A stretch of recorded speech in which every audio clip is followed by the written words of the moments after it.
Ai, tá muito lindo aqui de cima, viu? Muito legal.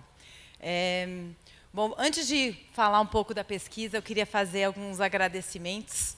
Essa pesquisa a gente fez com a Box 1824 e com o Departamento de Tendências e Pesquisas do banco. Então, foram a várias mãos que a gente foi, desde a concepção, a execução e o pós também, né? O pessoal de pesquisa sempre nos provoca, né? Tá a Maísa, a Thaís aqui com a gente, falando assim, bom, mas o que você vai fazer com o resultado dessa pesquisa, né? Não adianta só querer fazer, a gente tem que entender, a partir do resultado, o que a gente quer mudar, o que a gente quer inovar, que realmente sejam insights para a gente dar o próximo passo. Então, um super agradecimento de verdade por a gente estar, né, por ter feito esse trabalho junto e poder estar aqui compartilhando com vocês. E ao longo do ano a gente, né, já compartilhou também muito internamente.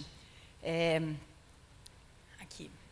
Então, quando a gente começou o programa, a gente investiu muito na questão em pesquisa sobre empreendedorismo feminino. Mas, em determinado momento, a gente falou, poxa vida, mas a gente como banco, e a gente está vendo as dificuldades que as mulheres têm na gestão financeira das suas empresas, a gente precisa entender um pouco mais sobre como elas se relacionam com o dinheiro, né? Como é que a gente ajuda elas a darem esse passo. E foi nesse contexto que surgiu a gente investir o nosso tempo para poder se aprofundar. Então, é uma pesquisa qualitativa, vocês não vão ver aqui tantos números, né? Tantas mil mulheres fazem assim, tantas mil mulheres fazem assados. Não era esse o propósito, e sim a gente conseguir mergulhar, a gente olhar para trás, olhar para frente e ver realmente o que pode fazer diferença na questão financeira. Então, aqui tem um pouquinho do que a gente, né, da metodologia. Vocês vão ver que a pesquisa ela é longa, então a gente trouxe alguns recortes hoje. Vou passar rapidinho também com algumas coisas, mas a gente também fica à disposição para outras conversas, outros bate-papos, caso vocês queiram aprofundar.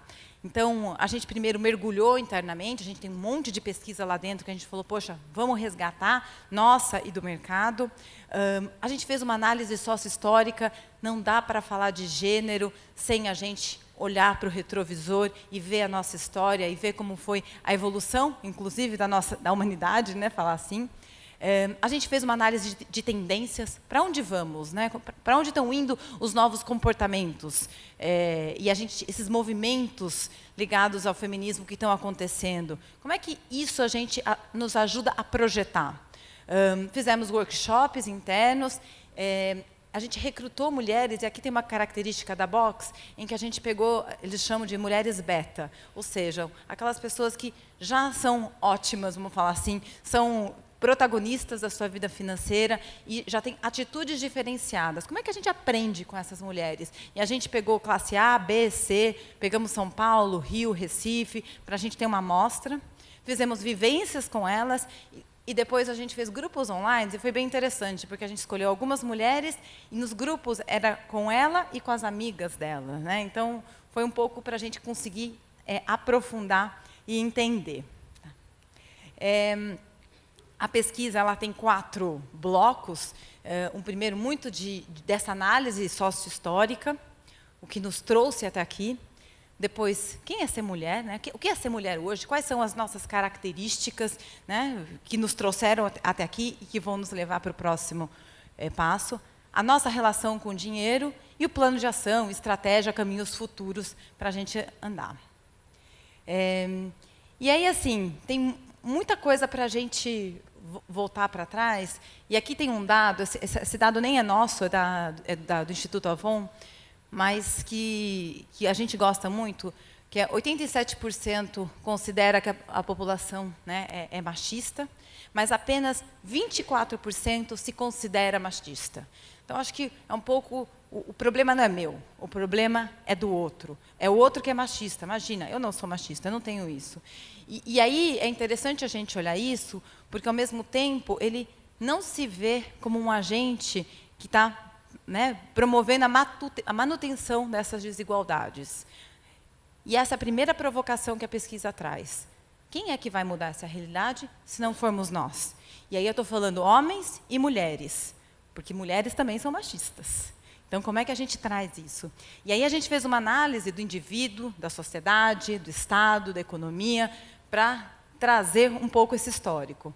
E aqui eu não vou passar por tudo, mas tem um um contexto para a gente, todo dia, lembrar da realidade que a gente tem. Nós aqui, nessa sala, né, nesse auditório, nessa casa linda, somos privilegiados, nossa condição socioeconômica é diferenciada, mas se a gente olhar o Brasil inteiro, se a gente olhar o mundo inteiro, tem muita coisa rolando. Então, aqui é um pouco para a gente lembrar um pouco disso. Então, quando a gente olha do indivíduo, tem um número que me chama muito a atenção, que a cada 11 minutos, uma mulher é estuprada no Brasil. E 42% dos homens acha que, na verdade, foi a mulher que deu a deixa. Na sociedade, a gente fala da representatividade. A Juliana, de alguma forma, mencionou isso, né, no mundo da economia. Quando a gente olha as revistas de negócio, né, tenta pensar. Imagina uma capa de uma revista de negócio. Quem vocês veem lá? Homens. Né, homens de negócios engravatados. Então, de alguma forma, hoje, a mulher empresária, ela não está representada na nossa comunicação e, muitas vezes, né, na nossa sociedade, de diferentes formas. No Estado, também já foi falado, de 2000 a 2006, 1/10 das cadeiras eram de mulheres. E aqui um baita desafio, porque não é só a representatividade, mas são elas que escrevem as leis. Né? Como é que a gente também se coloca como protagonista na história do nosso Brasil? E, por fim, a economia, e acho que a diferença salarial é uma que sempre vem e é ali vigente que a gente tem esse desafio. Então, existem essas desigualdades, elas resultam de um déficit histórico na participação das mulheres nos espaços de poder.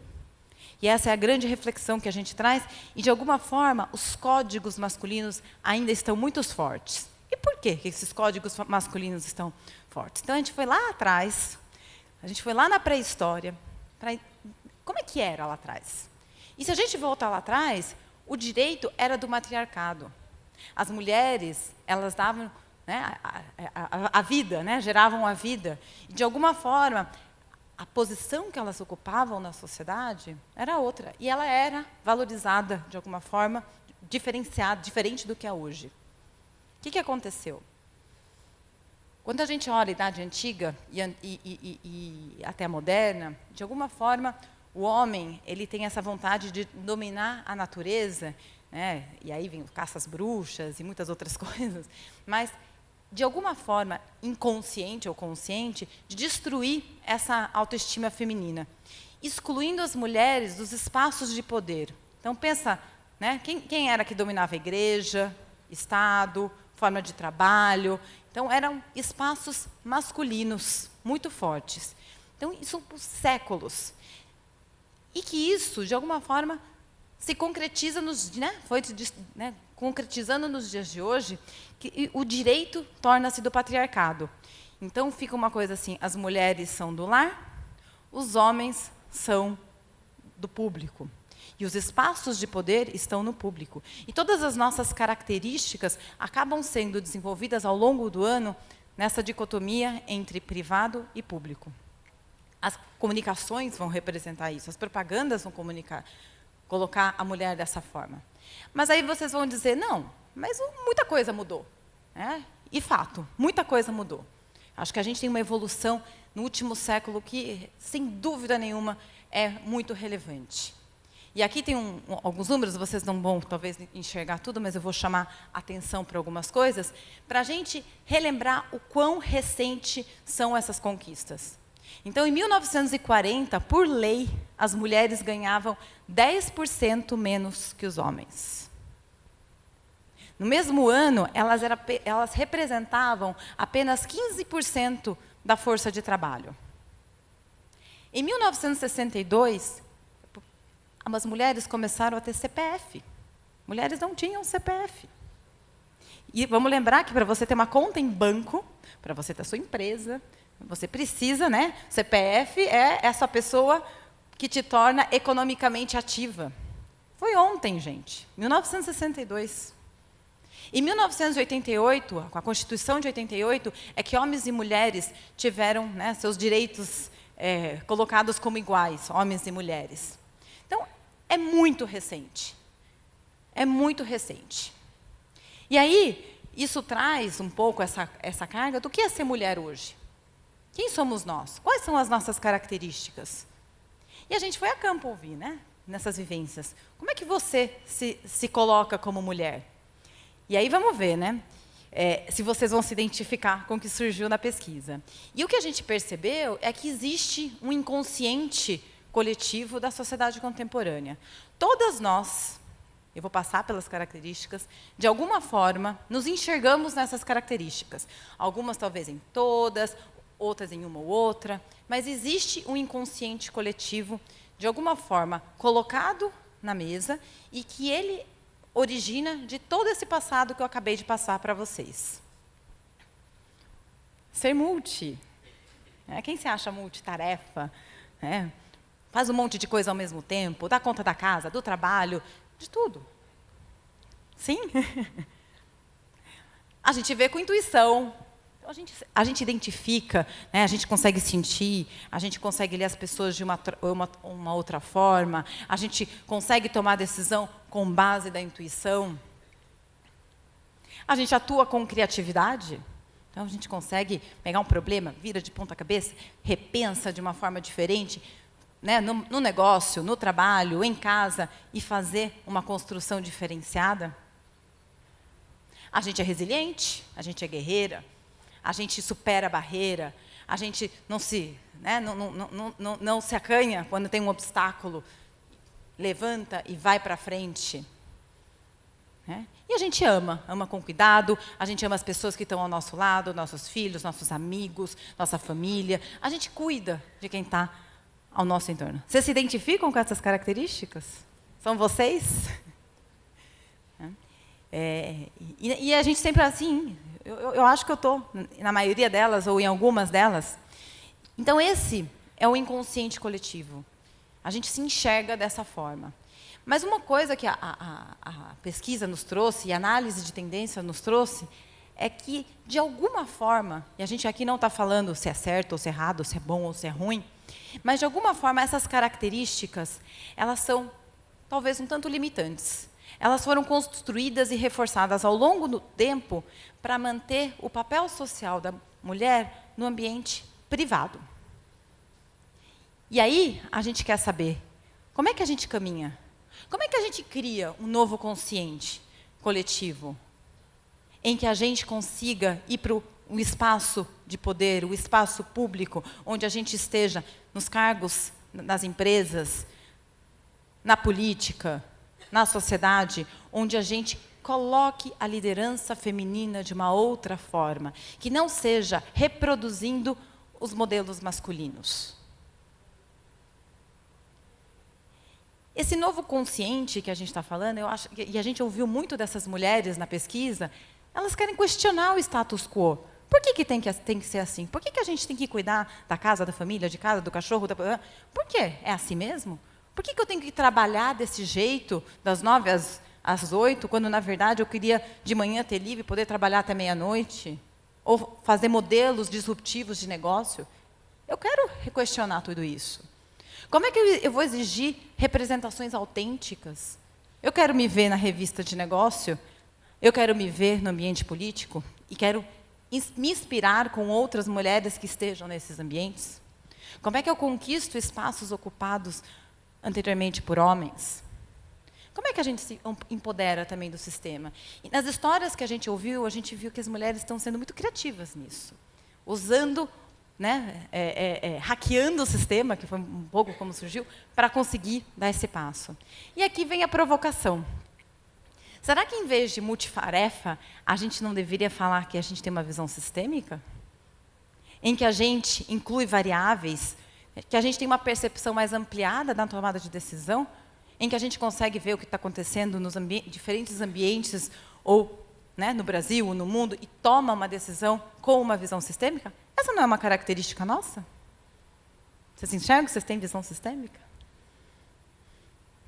Uma visão probabilística. Intuição é boa, mas vamos falar que intuição não é, respira e tem intuição. De verdade, a gente está fazendo visão probabilística. A gente tem uma lógica de repetição de coisas que aconteceram no passado, que a gente vai conectando as coisas e que, sim, há elementos que nos ajudam a tomar decisões de uma forma mais coerente. A gente é criativa, e aqui é uma característica muito boa nossa. A gente gosta de prototipar constantemente. É a cultura do erro. Eu vou testar, vou errar rápido e vou acertar rápido. E vou aproveitar hoje, em tempos onde se fala de metodologia design thinking, agile, lean, tudo isso, isso aqui é uma característica muito boa nossa. Como é que a gente faz a construção coletiva? A gente também aqui é mestre nisso. De ouvir o outro, de construir o meu pensamento em cima do outro, coletivamente. Porque a gente acredita que a inovação não se faz a partir da minha inteligência, e sim a partir da nossa inteligência e do nosso poder de conexão. E sororidade, né? Então, a gente cuida dos outros, mas a gente quer ajudar uma ao outro. Eu não gosto, às vezes tem a coisa, mas nenhuma mulher, tem uma rivalidade entre as mulheres. Gente, não. A gente se ajuda em casa, a gente, né, com filho, muitas vezes a gente se ajuda no ambiente de trabalho. Essa nossa rede aqui, poxa, que nos dá muito orgulho, é um pouco de sororidade, a gente usar o nosso poder de influência conjunto para poder dar um próximo passo no nosso negócio, ou na nossa empresa, ou em questões mais ligadas à sociedade. Então, todas essas características são todas nossas também. Vocês se identificam nessas características? E é aqui que a gente quer chamar atenção. A gente tem características expansivas, em que a gente precisa romper estereótipos, empoderando-nos para espaços também públicos. E aí eu vou trazer uma curiosidade, na época do Dia das Mães, você começa a ver as propagandas com outro olhar, né? E você começa a reparar o que aquela propaganda, além de vender o produto, está querendo dizer. E aí tinha uma propaganda que era uma mulher, uma artista global, linda, maravilhosa, fazendo propaganda para eletrodomésticos, eletroeletrônicos. E aí era ela, numa sala, assim, com tudo. Tinha TV, computador, ar-condicionado, aspirador. E ela fazia tudo, né? Falando, poxa, é isso, né? Quase é esse meu desejo. Quero comprar todos esses produtos. Quero eu fazer tudo isso sozinha. É isso que a gente quer? Né?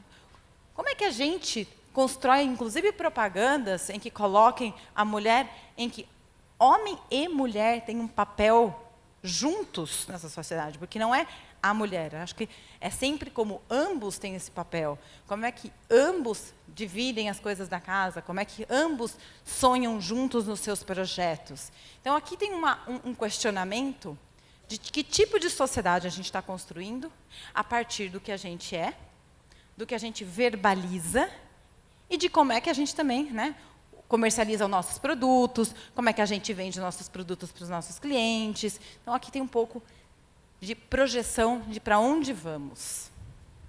Aí, a partir disso, a gente foi olhar a vida financeira. Como é que é a relação, né, do dinheiro com as mulheres? Se vocês façam um teste, vocês coloquem assim, no Google, mulheres, finanças, imagens. Sabe o que vai surgir? Umas mulheres, todas desesperadas. Socorro, não quero ver finanças. É isso.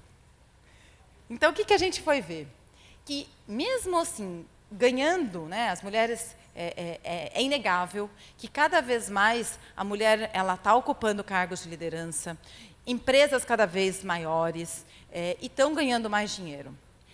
Mas o que o estudo nos mostrou é que a autoestima financeira das mulheres, ela não subiu na mesma proporção. A gente acha que a gente não é boa nisso, não. Isso acontece para todas as idades, classes, formações. É quase assim, isso não é para mim, não. E isso acontece porque, vamos lembrar, lembra que o CPF foi em 1962? Então, imagina, volta no tempo, 1962. Quem trabalhava em banco? Homens. Quem era cliente de banco? Homens. Então, tudo que a gente tem de códigos, aí eu vou falar econômicos, nem vou falar só da parte financeira, de homens para homens. Então, não é à toa que a gente olha para aquilo e fala, será? Então, aqui tem um grande desafio, aí como Itaú, de como é que a gente repensa os nossos códigos. Como é que a gente repensa a forma como a gente vende os produtos? Isso para homens e para mulheres. simplificando essa conversa, explicando melhor, traduzindo melhor. Tá? E aí tem uma questão muito interessante, que é o dinheiro das minhas coisinhas. A gente usa muito diminutivo para falar do nosso dinheirinho. É o nosso dinheirinho mesmo? Lembra? A gente, para poder gastar, né, lá atrás, era o marido que dava dinheiro para a mulher. Então, você, eu preciso comprar minhas coisinhas, meu dinheirinho. Né? Só que a gente continuou com isso. A gente está ganhando dinheiro, executivas, ganhando bem, e a gente trata o dinheirinho ainda. E essa é uma quebra também de paradigma, para a gente poder enxergar o dinheiro como meio e de uma outra forma na nossa vida. E construir uma relação simbólica com o dinheiro. O que a gente também observou? Que, de alguma forma, por causa do dinheirinho que o nosso marido nos dava, né, esse dinheiro ficou justificado. E parece, e aí vocês depois façam sua auto-reflexão se vocês acham que é isso, que todo dinheiro que a gente gasta, de alguma forma eu tenho que justificar. Esse dinheiro lá, que eu vou comprar minhas coisinhas para o meu filho. Né? E você vai colocando em bloquinhos, sem um propósito maior. E, de alguma forma, por que eu vou acumular dinheiro mesmo? Por que eu vou guardar? Por que eu vou investir meu dinheiro mesmo?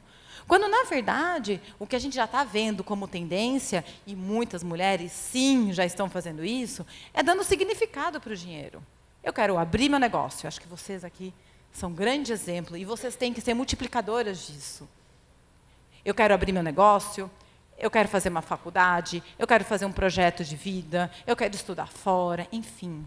A gente começar a olhar, de verdade, quais são os nossos objetivos e como é que o dinheiro me ajuda nesse processo. Como é que o meu dinheiro vai me ajudar a construir aquilo que eu sonhei para mim. E, inclusive, saber investir e saber usar bem o seu dinheiro vai te ajudar a chegar mais rápido nesse processo.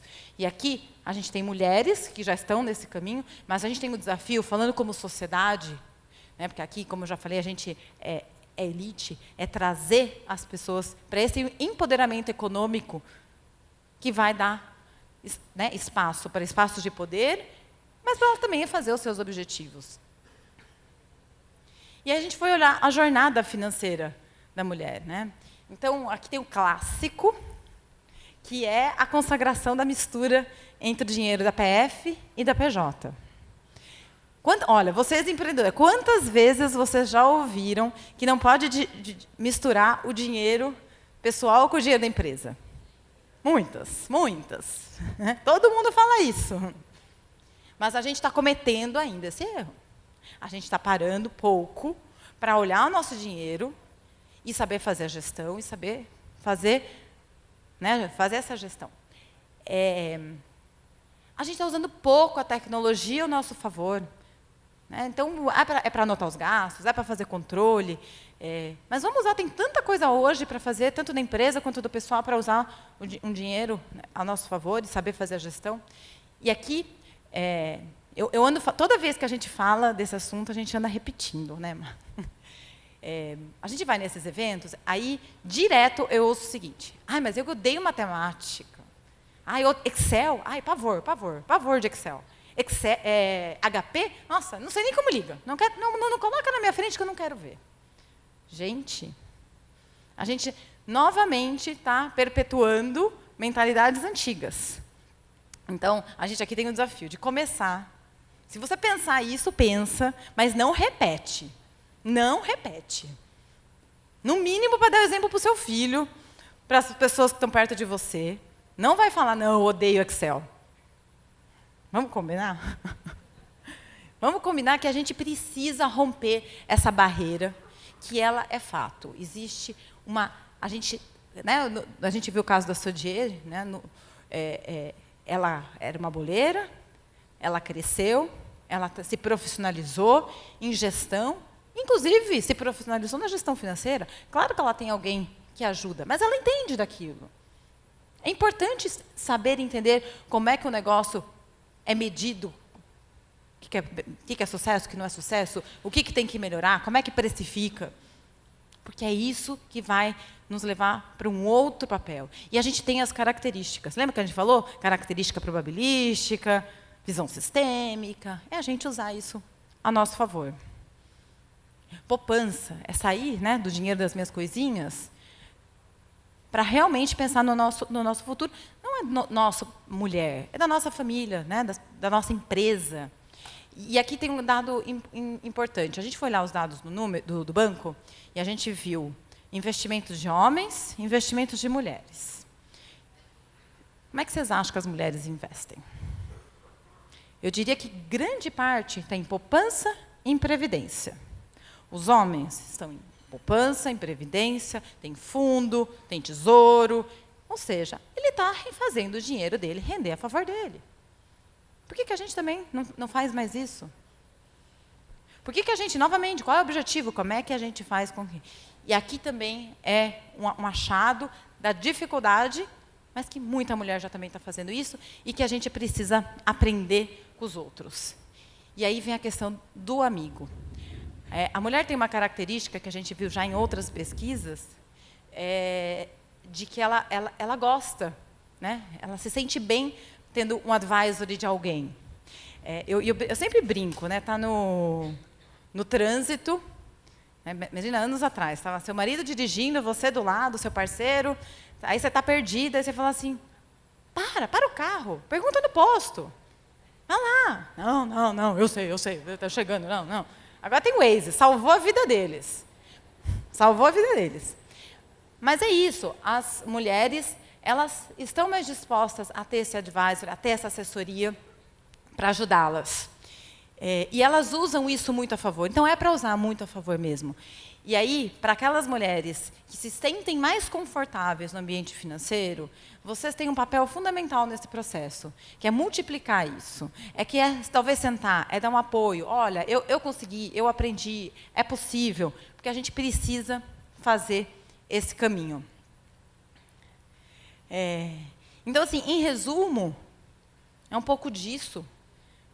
Então, que tem, né, as nossas características de como é que a gente caminha, e aí tem um papel, nós como indivíduo, nas nossas empresas e na sociedade,